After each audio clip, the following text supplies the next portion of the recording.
Je souhaitais profiter de l'opportunité de cette introduction pour remercier les centaines de personnes qui m'ont rejoint ici sur cette plateforme YouTube dans le cadre évidemment de la rediffusion des épisodes de la série Becoming Brigitte que j'ai plaisir à traduire, à doubler pour vous en français. Un immense merci en particulier pour tous vos messages d'encouragement et bienveillants dans la section des commentaires. Vous avez été des centaines et des centaines à me remercier pour ce doublage qui est parfaitement imparfait à mon sens, mais qui est réalisé, vous le savez, dans l'urgence immédiatement après la diffusion de l'épisode par Candace Owens de façon à ce qu'il puisse être le plus rapidement possible disponible pour vous ici sur cette plateforme. Cela me paraissait donc important de vous remercier pour votre présence ici sur cette chaîne, pour tous les partages, les repartages que vous pouvez faire sur vos différents réseaux sociaux.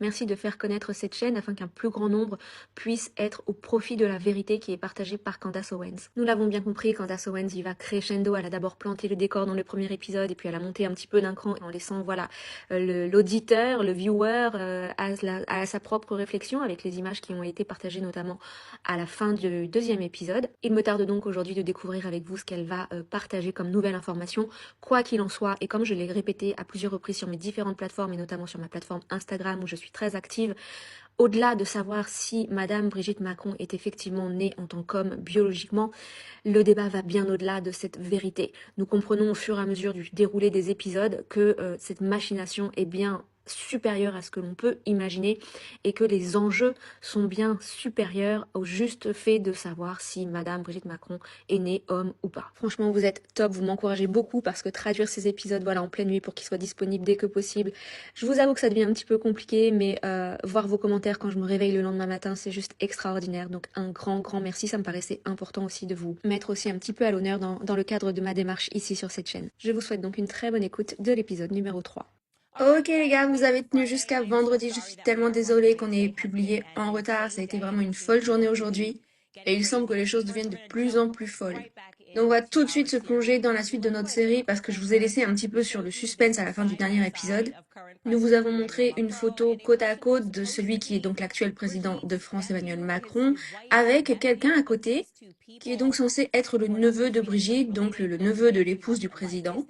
Pourtant, ces deux personnes qui ne sont pas du tout censées avoir un lien de parenté se ressemblent quand même beaucoup. Alors est-ce juste une coïncidence?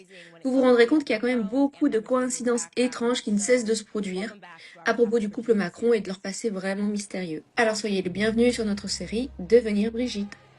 Ok, donc pour brièvement résumer, la dernière fois nous avons appris que l'entourage, les camarades de classe d'Emmanuel Macron l'avaient décrit comme quelqu'un de vraiment mystérieux, quelqu'un dont on ne savait pas trop ce qu'il faisait en dehors de l'école. Il gardait tout pour lui, il ne faisait partie d'aucune bande, personne ne savait rien au sujet de ses parents ou ce qu'il faisait dans la vie. Et puis nous nous sommes également aperçus que le président Emmanuel Macron semblait en savoir très peu sur sa famille proche. Nous vous avons donc raconté quelques histoires. Nous vous avons également montré les quelques rares lignes qu'il a écrites au sujet de sa famille dans son autobiographie, ayant bien plus à dire à propos de la famille de Brigitte. Et sa famille semble aussi éloignée de lui qu'il est éloigné d'elle, puisqu'elle refuse complètement de parler de lui, et même jusqu'à son frère biologique qui a dit à un collègue de travail qu'Emmanuel était juste son cousin, et ça c'était juste même avant qu'il devienne président. Quelqu'un lui a dit « Ah, tu connais ce type-là qui est ministre ?» Et donc lui a répondu « Non, non, là, c'est juste un cousin. » Et puis il y a ces surprenantes coïncidences, vous savez, où il a été interviewé au sujet de sa sœur biologique qui vivait à proximité d'un politicien quand il a été interviewé, quand le politicien a posé des questions à son sujet. De façon plutôt bizarre, Emmanuel n'a pas répondu, mais il a regardé Brigitte comme pour savoir quoi dire. Ça, c'est vraiment trop bizarre. Donc en fait, la seule personne de la famille qui semble récupérer un peu de temps d'antenne, si je puis dire, d'Emmanuel Macron, la seule personne dont il semble à l'aise de parler publiquement et de lui montrer de l'affection, c'est sa grand-mère.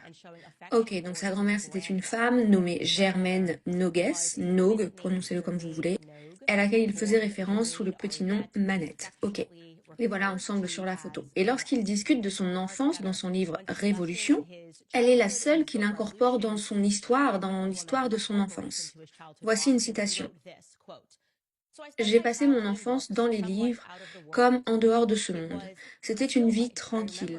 Je me souviens ces matins de bonheur alors que j'allais dans sa chambre et qu'elle me racontait des histoires de ses amitiés pendant la guerre. En tant qu'enfant, je reprenais l'histoire en cours chaque jour et je voyageais avec elle comme si je lisais un roman. Et il y avait l'odeur du café qu'elle préparait parfois au milieu de la nuit.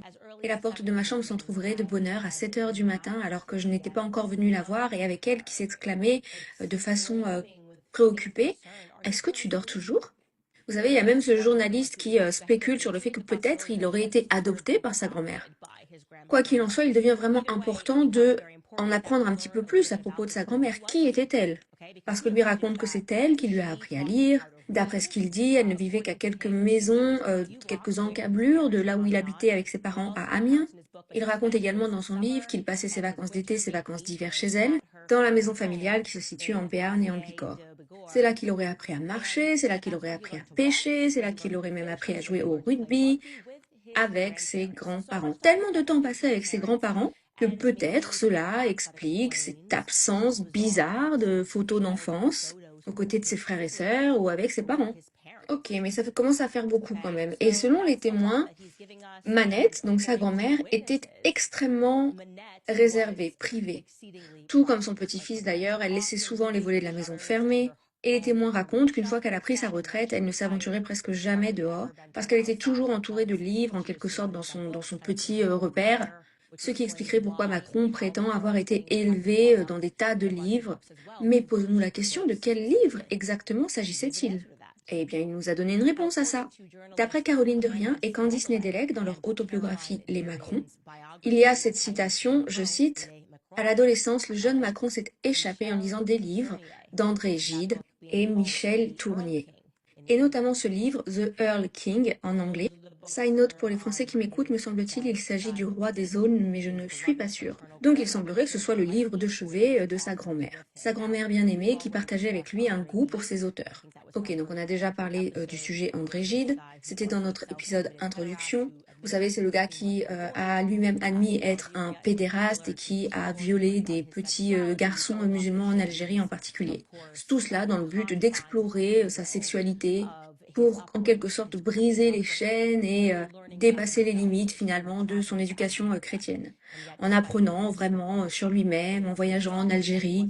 Et malgré tout ça, Emmanuel Macron était très à l'aise de mettre son livre, un petit peu comme il l'était finalement à son chevet alors qu'il grandissait. Il était donc très à l'aise de mettre son livre dans son portrait présidentiel. L'autre auteur dont nous n'avons pas encore parlé et qu'il a mentionné à ses journalistes, c'est Michel Tournier, apparemment un autre de ses préférés. Et ce livre, selon moi, est vraiment un choix très bizarre de la part d'une grand-mère de partager un tel livre avec son petit-fils. Parce que c'est un livre quand même très controversé. Donc comme je vous ai dit, le titre c'est The Earl King. Le Earl King étant une créature mythologique qui court après les enfants.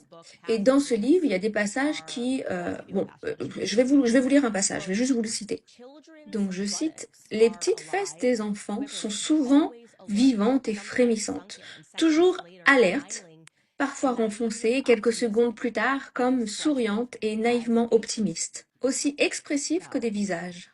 Ok, bon, je sais pas si c'est mes grands-parents à moi qui faisaient n'importe quoi, mais moi, ils me lisaient la Bible.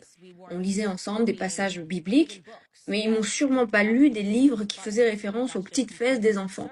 Ce serait juste complètement absurde. Dans ce livre, les protagonistes du livre discutent des enfants comme avancés et précoces pour leur âge. Ces enfants, je cite le livre, ces enfants dotés d'une capacité et d'une maturité intellectuelle exceptionnelle, qui semblaient avoir déjà lu tellement de livres depuis leur enfance, étaient trahis par leur immaturité physique, qui donnait comme un air d'ingéniosité à tout ce qu'ils disaient. Fin de citation. Je sais pas, ça me dit quelque chose cette histoire. C'est un peu comme si virtuellement c'était exactement la même explication sur laquelle la presse s'était basée pour vendre un peu cette histoire bizarre d'une Brigitte tombée amoureuse d'un jeune petit garçon de 14 ans. Et puis qui a ensuite décidé de l'épouser quand elle avait vers 39, 40 ans. Souvenez-vous, ils ont dit, vous savez, Macron, malgré le fait que c'était un petit garçon, il était tellement intellectuellement avancé. Et rappelez-vous, c'était un virtuose, un vrai petit Mozart. Ne comprenez-vous pas qu'il n'était pas comme les autres garçons? Ce n'était pas un enfant ordinaire, même s'il était si jeune. Nous, la presse, nous ne voulons surtout pas que vous y pensiez. Donc, il semblerait que ce second auteur donne cette explication, qui est une explication qui n'aurait jamais dû être acceptée. Donc ensuite, je dois vous dire que Manette est décédée le 13 avril. Attendez, pardonnez-moi, j'ai oublié la date, je l'ai écrite ici. C'était en 2021, donc je crois qu'il va falloir qu'on fasse une correction là-dessus. Donc le 13 avril 2021. D'ailleurs, le 13 avril, c'est également le jour où Brigitte Macron est née. Et c'est aussi le même jour que le programme MK Ultra de la CIA a vu le jour. Et si vous avez pris connaissance de ma nouvelle série, je suis vraiment assoiffée d'apprendre tout ce que je peux à propos du programme MK Ultra. Et croyez-moi, c'est pas un intérêt qui devrait juste être suscité ici aux États-Unis. Vous savez, le fait d'en apprendre davantage sur les programmes mis en place par l'État profond. Ces programmes sont vraiment très réels, ils ont existé, et pourtant nous n'en parlons pas à l'école. C'est vraiment un processus terrifiant, et c'est l'une des raisons d'ailleurs pour lesquelles je fais régulièrement la promotion de ce livre Chaos, parce que ça m'a vraiment plongé dans une nouvelle réalité, m'incitant à comprendre à quel point nos gouvernements ont été et sont diaboliques. Il n'y a aucune théorie du complot ici, le MK Ultra était bien réel, et le gouvernement était vraiment obsédé avec tous ces différents programmes, dont l'objectif principal était vraiment d'essayer de conditionner le cerveau. Vraiment, c'était comme un lavage de cerveau sur les gens, parfois avec la technique de l'isolement,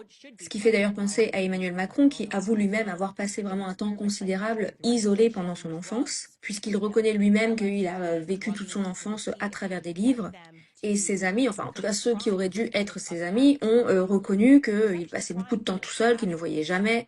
Donc ces expériences du MK Ultra se font à travers l'isolement, à travers la prise de drogue. Vous savez, il bourrait les gens de LSD pour voir s'ils pourraient ainsi les amener à commettre des crimes ou les amener à commettre d'autres actes de façon involontaire. Juste en fait chercher à créer quelqu'un qui pouvait diriger. Quelqu'un qui répondrait si bien au traitement qu'il ferait tout ce qu'ils veulent qu'il fasse sans poser aucune question. Donc ils essayaient de voir comme ça s'ils pouvaient contrôler, et ils utilisaient d'ailleurs ça, je vais vous le dire, comme une sorte d'arme carrément. Comme je l'ai dit, il est tellement important que les gens en apprennent davantage sur ce programme MK Ultra. Et tous les noms qu'il a successivement pris, parce qu'il a commencé bien avant qu'il soit nommé le programme MK Ultra.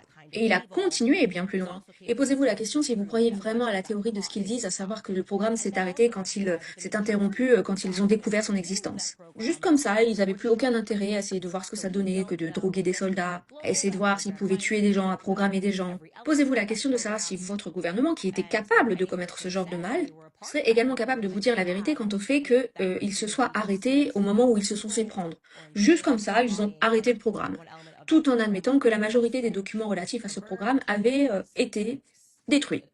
Comme c'est pratique, comme ça on ne sait pas du tout à quel point ce programme était répandu à l'international, nous ne connaissons donc pas tous les éléments de ce programme, et si quelqu'un témoigne et raconte qu'il a fait partie de ce programme, et beaucoup ont essayé de le faire, cette personne serait immédiatement balayée comme étant complètement folle ou quelqu'un de mauvais. Et bien sûr, un des éléments fondamentaux de ce programme était la perversion sexuelle.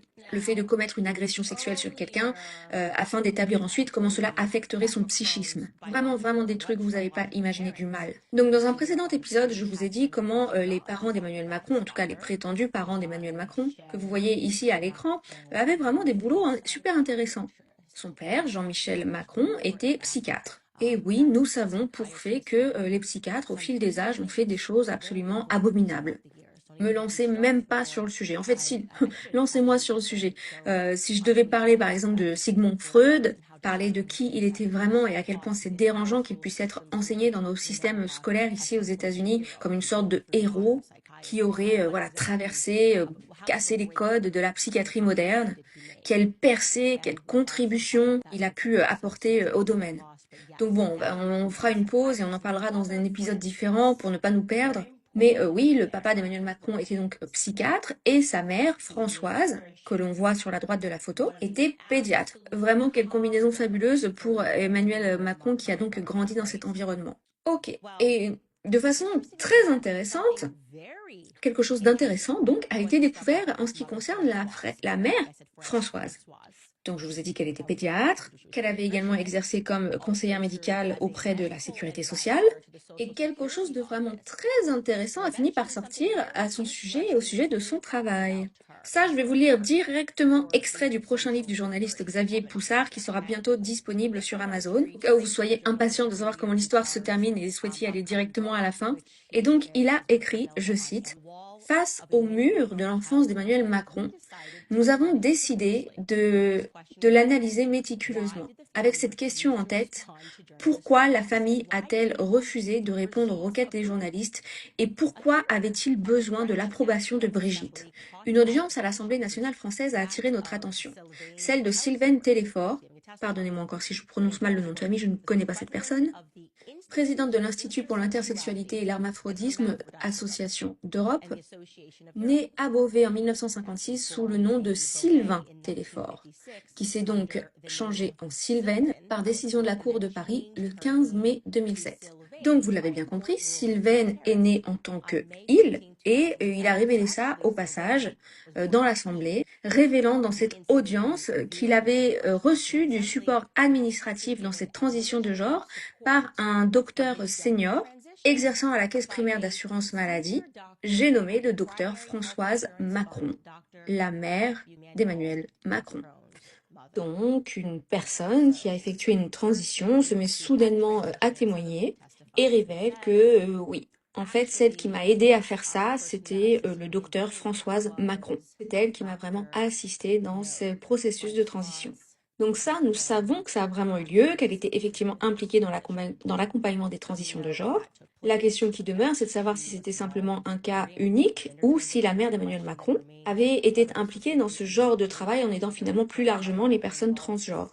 Et figurez-vous que la réponse est sortie l'année dernière, quand une personne, un individu intersexe, du nom d'Alexandra, avait réussi à bénéficier de, je cite, dérogation accordée par un conseiller médecin, Françoise Macron-Nogues, ou Nogues, qui, cela doit être dit, est la mère de notre président actuel. Elle a vraiment fait un travail énorme en suivant toutes sortes de générations de gens comme moi, en accordant des subventions afin que nous puissions avoir accès aux meilleurs spécialistes pour qu'on puisse prendre notre temps et que nous ne soyons pas en marge dans la vie de tous les jours.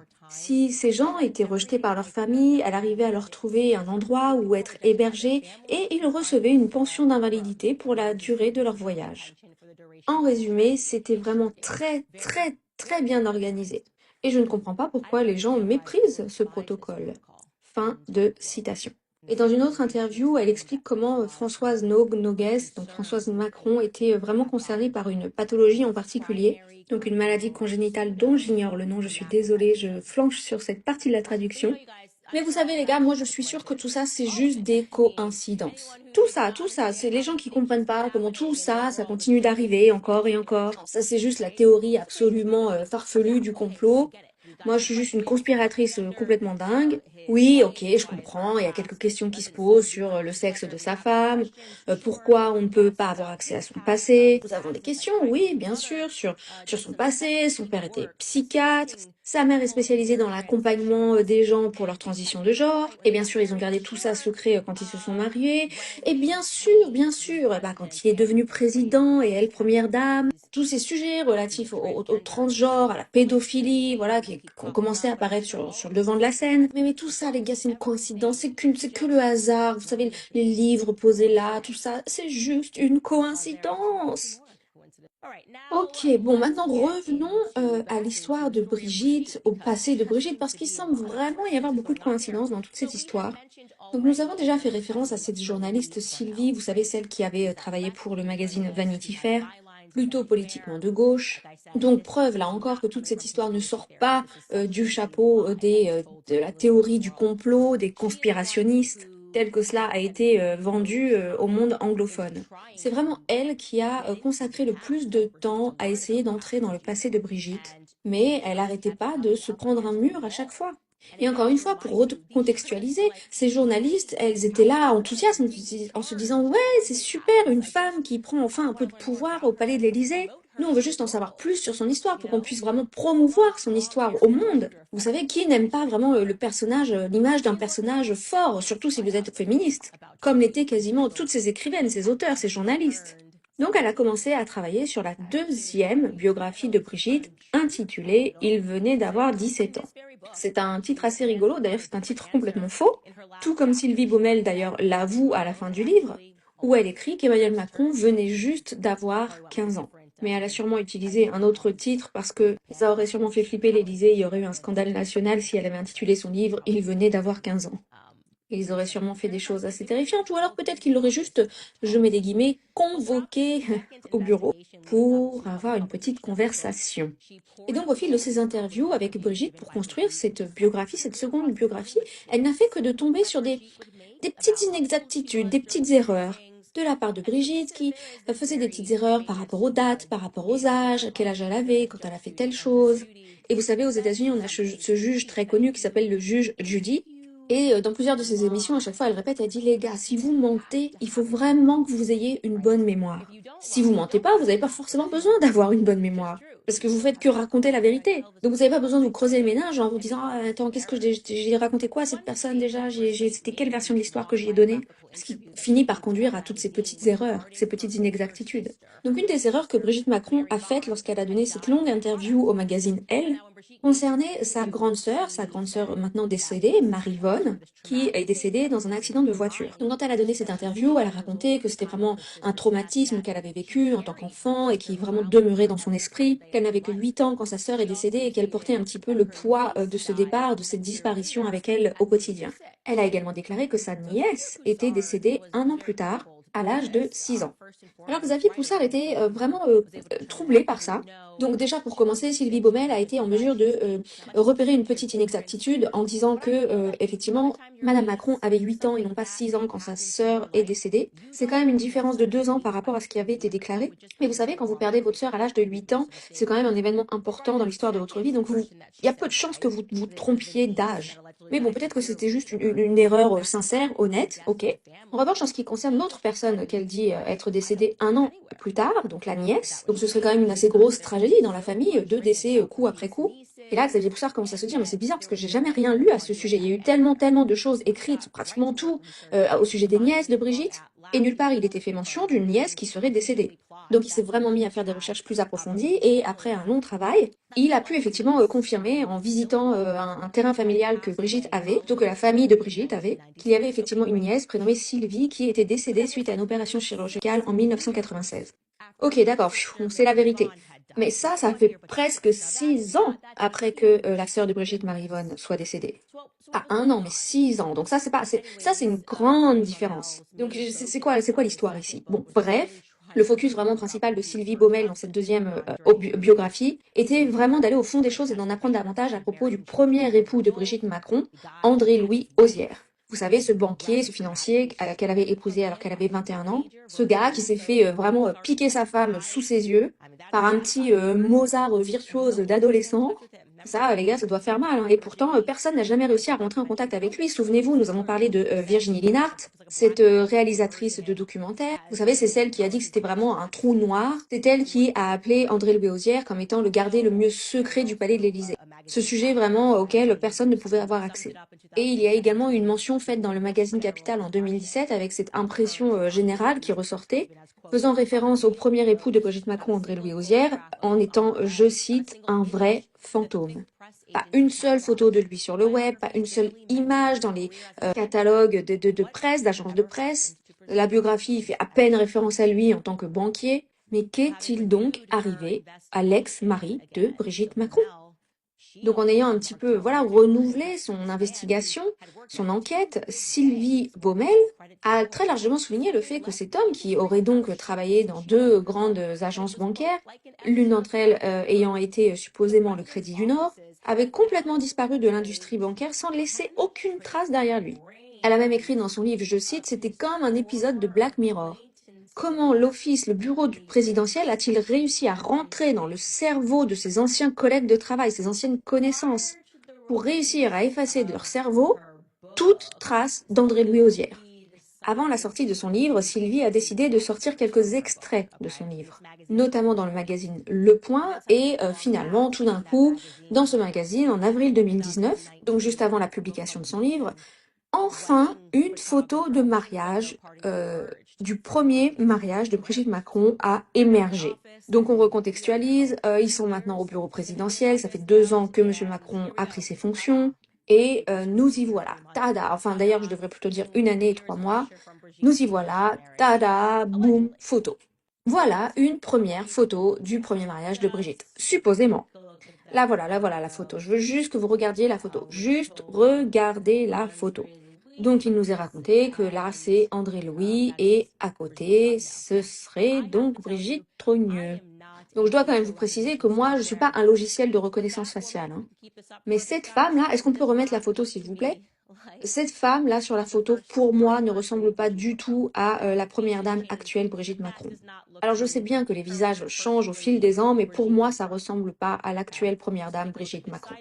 Regardez à ces photos, voilà, mises côte à côte, donc voilà, quelques années après. À la limite, peut-être qu'on pourrait dire que ces gens, ces deux femmes ont vaguement de loin un lien de parenté.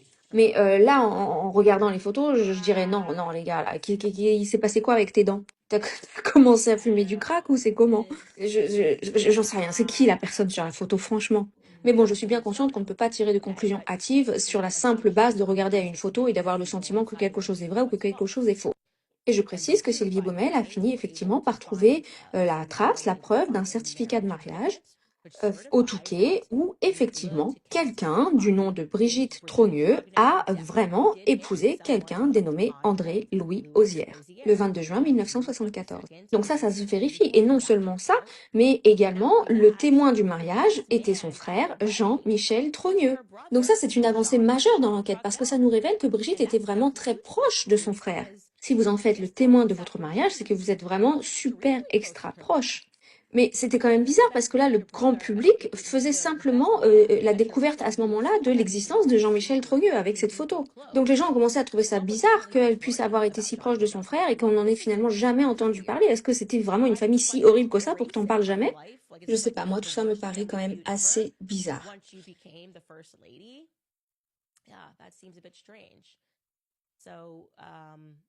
Voilà d'autres faits encore plus étranges que je vais partager avec vous. Dans notre courrier juridique, nous avons spécifiquement demandé à Brigitte Macron, bien avant la publication d'aujourd'hui, de nous confirmer par écrit que elle, l'actuelle première dame de France, est en fait vraiment la femme qui est vue sur cette photo. Et elle a refusé de répondre à la question. Voilà, vous voyez, on vous a déjà mis, ça c'est la lettre. Elle a tout simplement refusé de répondre à cette question sur le fait de savoir si c'était elle. Vous voyez, numéro 8, est-ce que Brigitte Macron est la même personne que l'Osière, donc la femme Osière, prise en photo sur cette photo de mariage? Aucune réponse. Et ce qui est intéressant de noter, c'est que ce n'est pas la première fois où elle a refusé de répondre à cette simple question, car elle a également refusé de répondre à cette question très basique dans le cas d'une affaire juridique au tribunal, dans le cadre du procès pour diffamation contre Natacha Ray. Vous avez forcément entendu parler de cette histoire. Ah, les Macron ont gagné pour diffamation contre Natacha Ray. Je vais vous donner les détails pour que vous compreniez sur quelle base elle a perdu le procès. Elle n'a pas perdu ce procès en diffamation, Natacha Ray, sur la base du fait qu'elle ait dit que Madame Brigitte Macron était un homme, qu'elle avait vécu comme homme avant de transitionner, si vous voulez, en tant que Brigitte Macron, mais plutôt en se trompant sur des petits détails.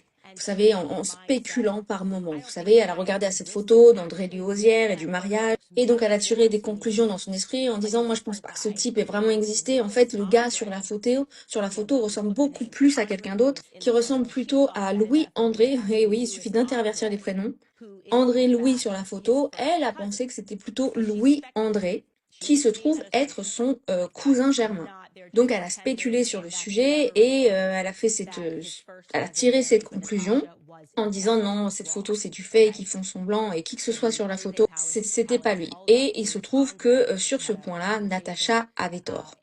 Donc le palais de l'Élysée a appelé Louis-André, a eu une conversation avec lui et l'a fortement encouragé à poursuivre en justice Natacha Ray pour diffamation, ce qu'il a fait. Donc encore une fois, je vais être vraiment claire. Les bases de ce cas de diffamation, de ce procès pour diffamation, ne reposaient pas sur le fait de savoir si Brigitte Macron était née en tant qu'homme.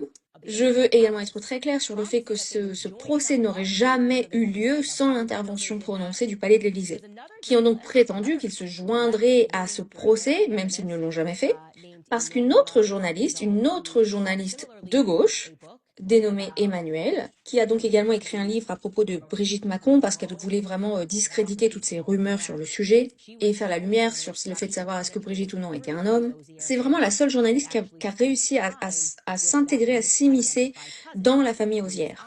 Et elle a passé du temps avec ce fameux cousin mal identifié. Et il lui a raconté toute l'histoire, comment ça s'est déroulé, et elle a tout écrit dans son livre. Et donc il raconte que ce cousin avait une femme dénommée Catherine, Et il nous est raconté dans le livre que Natasha Ray aurait rencontré cette femme, qu'elle aurait échangé avec elle et qu'un jour elle lui aurait envoyé un texto à 3 heures du matin. Elle lui aurait en particulier envoyé un message dans lequel elle dit « Je sais tout, je suis au courant de tout » à propos de toi, à propos de Jean-Michel. Et j'imagine que c'était une stratégie journalistique de sa part. Vous savez, quand on dit je sais tout pour vraiment, alors qu'on sait rien et qu'on essaie d'avoir les détails d'une histoire. Mais là, en l'occurrence, ça n'a pas pris puisque Catherine a tout de suite immédiatement montré le message à son mari. Et donc là, ils se sont dit, mais attends, c'est quoi cette histoire? Donc son époux a contacté Laurence Osière, qui est donc la première fille née de Brigitte Macron, présumée, qui se trouve d'ailleurs au passage être également son cardiologue.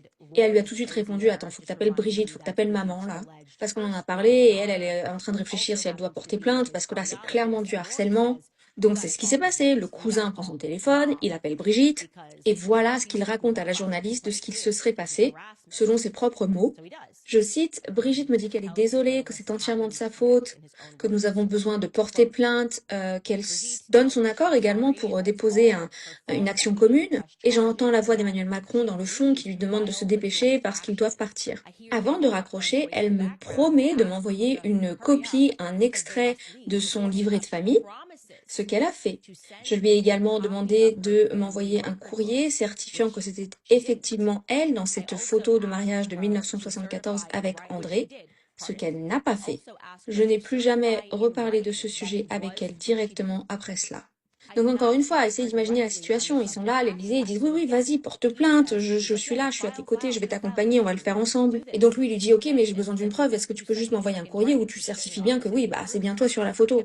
Et Brigitte, après cela, abonnée absente, ne répond plus.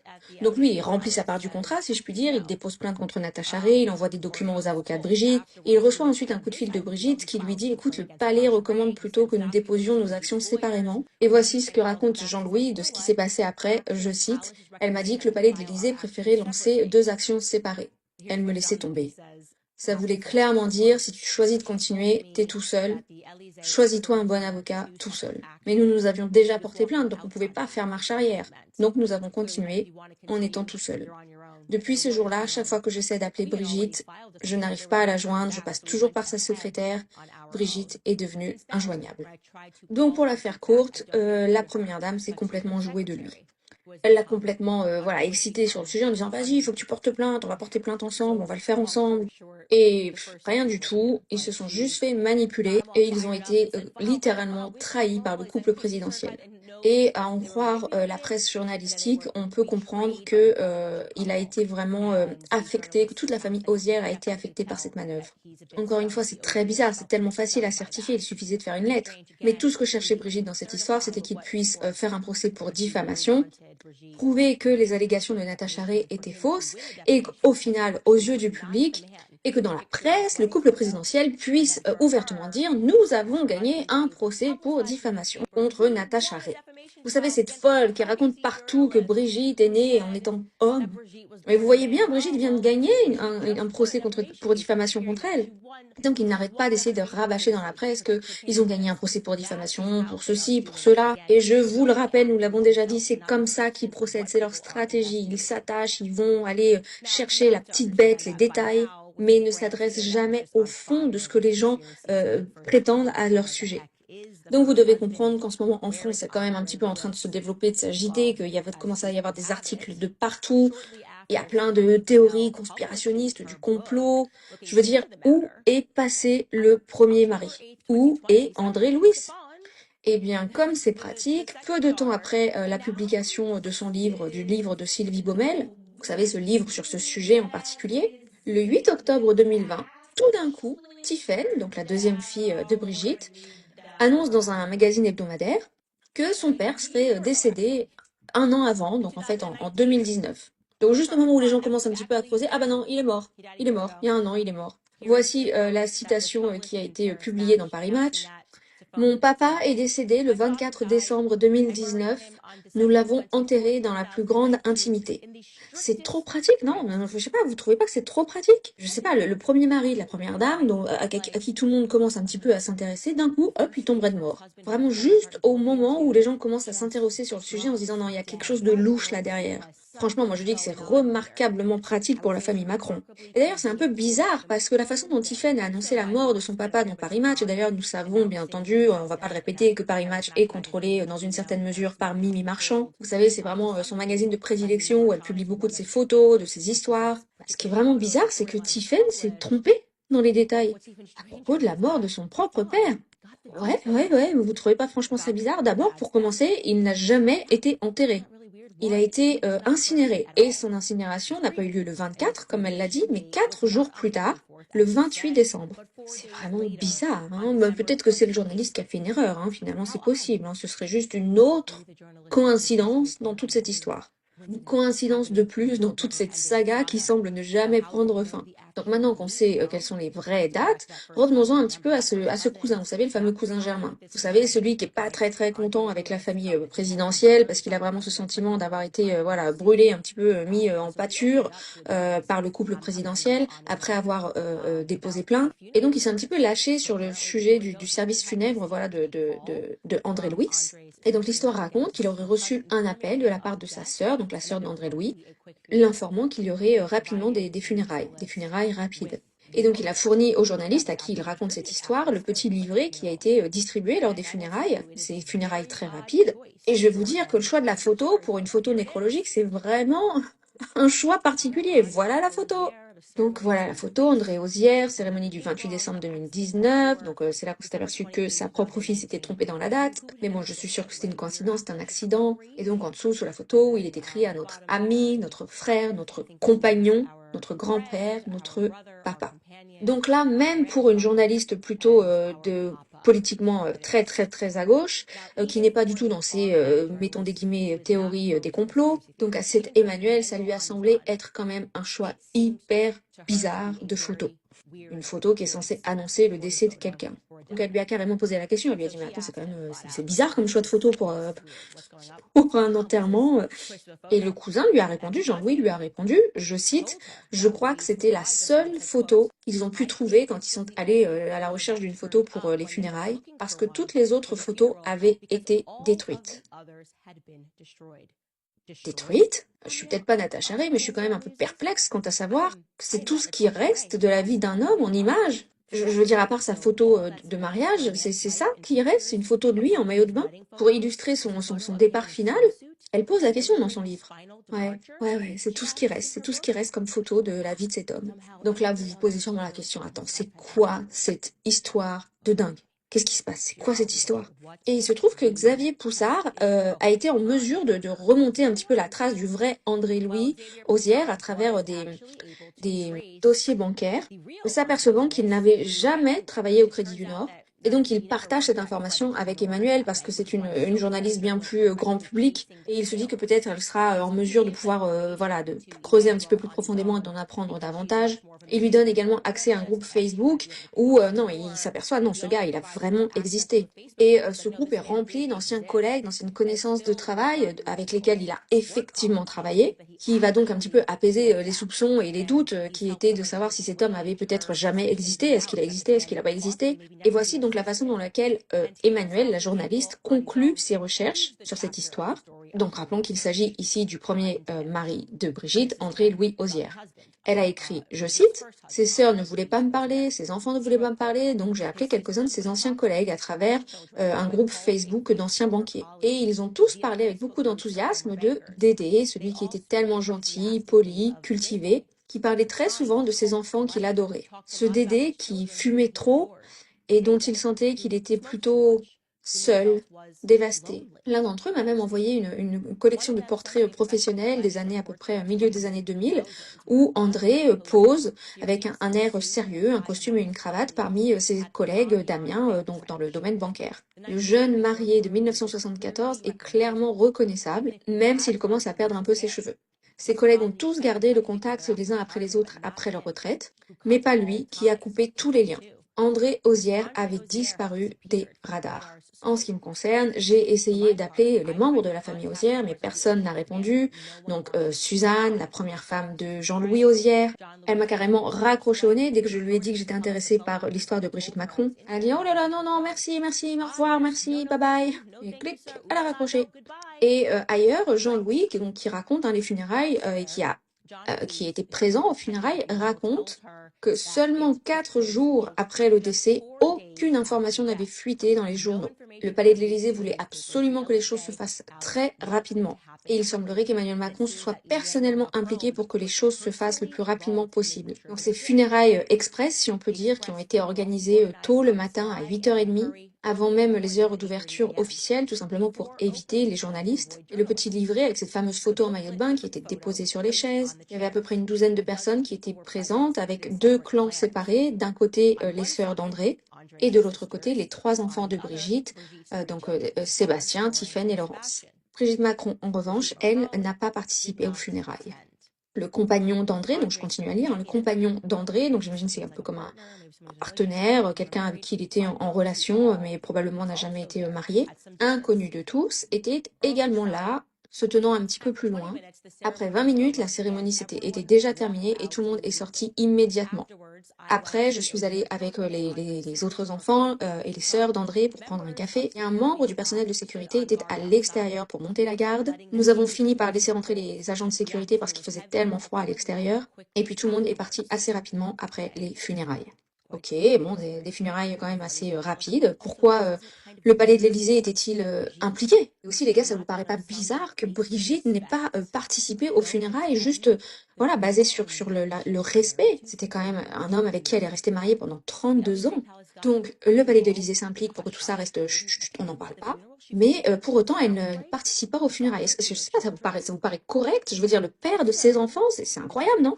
Et aussi, et là c'est hallucinant, donc toujours selon ce fameux cousin germain, Jean-Louis, qui était donc aux funérailles, il aurait parlé à ce partenaire, le partenaire d'André, et dans la conversation, il lui glisse qu'il a quand même trouvé bizarre qu'il avait trouvé des billets pour l'Afrique dans la poche de la veste d'André, accompagnés d'une très grosse somme d'argent, et il lui dit, je cite, qu'il avait vidé ses comptes en cachette, comme pour préparer son voyage, puisqu'apparemment il rêvait d'aller en Afrique.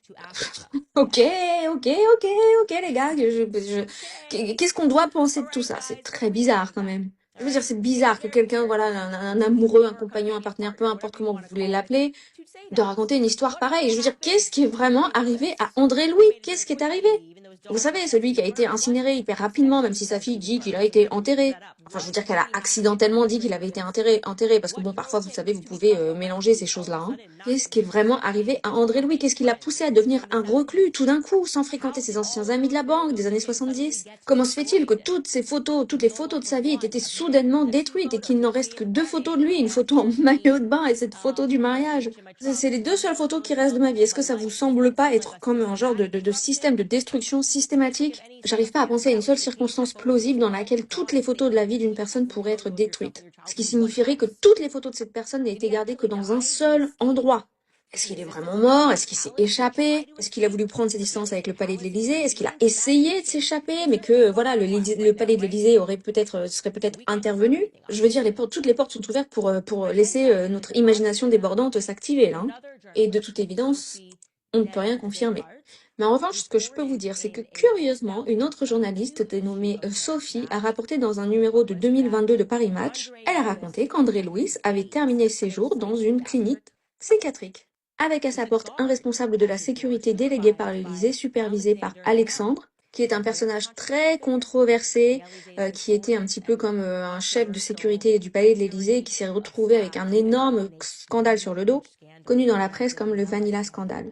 Et je peux vous dire que l'information partagée par ce journaliste a été instantanément démentie le jour même sur Twitter par Tiphaine. Mais malgré la propension de la famille à toujours s'en prendre aux gens pour diffamation, il est surprenant de constater que la famille Macron n'a jamais poursuivi ce journaliste pour avoir partagé cette information. Ok, je crois que c'est le moment de prendre une petite pause parce que ça fait beaucoup d'informations à digérer, beaucoup de pièces du puzzle que vous devez rassembler et mettre ensemble. Je voulais juste vous préciser que toutes les informations que je partage avec vous aujourd'hui, ce sera tout cité dans le prochain livre de Xavier Poussard que je pense vous pourrez acquérir la semaine prochaine, me semble-t-il. C'est vraiment quelqu'un de très méthodique. C'est tout ce que je peux vous dire. Il est très méthodique. Il a vraiment une méthode de travail incroyable. Évidemment, il est obsédé par cette affaire à laquelle il a consacré des années de sa vie. Il a abandonné tellement de choses pour l'élucidation de cette affaire. C'est un vrai journaliste. Vous savez, ce genre de journaliste qui n'est plus tellement à la mode de nos jours. Ce genre de journaliste qui est tellement attaché à la vérité, quoi qu'il en coûte. Ok, maintenant je vais regarder quelques-unes de vos questions dans le live. Et je voudrais préciser la raison pour laquelle on a fait de ce sujet une série, c'est parce que il y a tellement d'informations à digérer, tellement d'informations qui arrivent en même temps. Vous savez, vous pouvez pas tout ingérer en même temps. Il faut prendre un petit peu de temps. Et vous vous dites, oh, mais attends, c'est dingue, la maman qui était aussi impliquée dans les histoires des trucs transgenres. Et puis il y a les informations ceci, les informations cela, et puis tout le détournement médiatique fait par la presse autour de cette histoire. Bon, pour moi, c'est ça le pire, c'est la façon dont toute la sphère médiatique a réussi à nous faire entendre que maintenant, les gars, vous êtes complètement dingues, il y a absolument rien dans cette histoire. Vous êtes complètement dingues ou quoi? Brigitte Macron, Emmanuel Macron, il y a rien, il y a rien dans cette histoire.